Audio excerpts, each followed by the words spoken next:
Tommy Chong, you've done so much and you've traveled so many places all across this country and around the world. As you talk to people in some of these interior states where it's still heavily prohibited, what do you give them for hope that they could see change in their lifetime? Well, it's kind of like the Black Lives Matter thing, I mean, when you get we're like deer in the forest during hunting season. If you're a pothead or you're a black person, or if you look different, if you got too many tattoos or if you got something. And so when you go into areas, like Iowa or Texas or certain areas like that, and you're not famous, then you're a hunted animal. And so you got to be aware of where you're at all times, and especially in America, Just like they have speed traps, when you're driving to Vegas or something, they got areas where they know that they're going to make some income.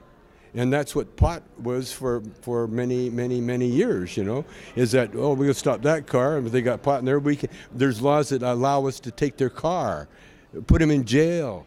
And that's what third countries do. When they like that kid that the young kid that the rich kid, that was the Affluenza kid. Okay, he was in Mexico, and all of a sudden, he's not coming back. He's going to stay in Mexico. But you know why why he stayed in Mexico? So the Mexican lawyers can make as much money as they could off the kid. You see, it's illegal. It's the game they play. They do that in Indonesia too.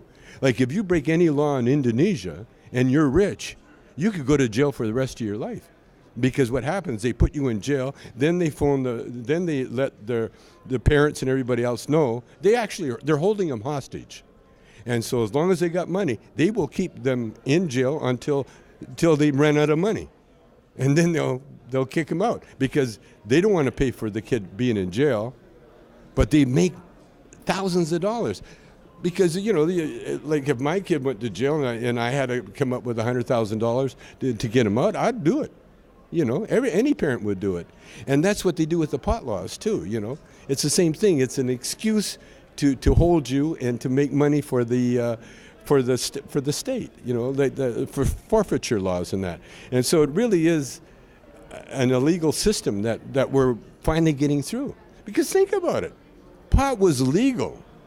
They mandated that you grow pot during the war. Jack Herrera wrote it in his book, Emperor Wears No Clothes, And so it was, people were, they had a brain back then, and they needed it. They needed the pot for the canvas, And the reason it's called canvas is it's a derivative of cannabis. So it was like, it was a commodity. You couldn't, like selling canvas, you didn't have to be 1,000 feet from a school, or a daycare center. It's all bull crap. And we're finally coming into an enlightened age where we see that, and thanks to the cell phone. Because the cell phone, anybody tells you anything, you while they're talking, you're going, marijuana? It's not a gateway drug. It cures MS and cancer and epilepsy.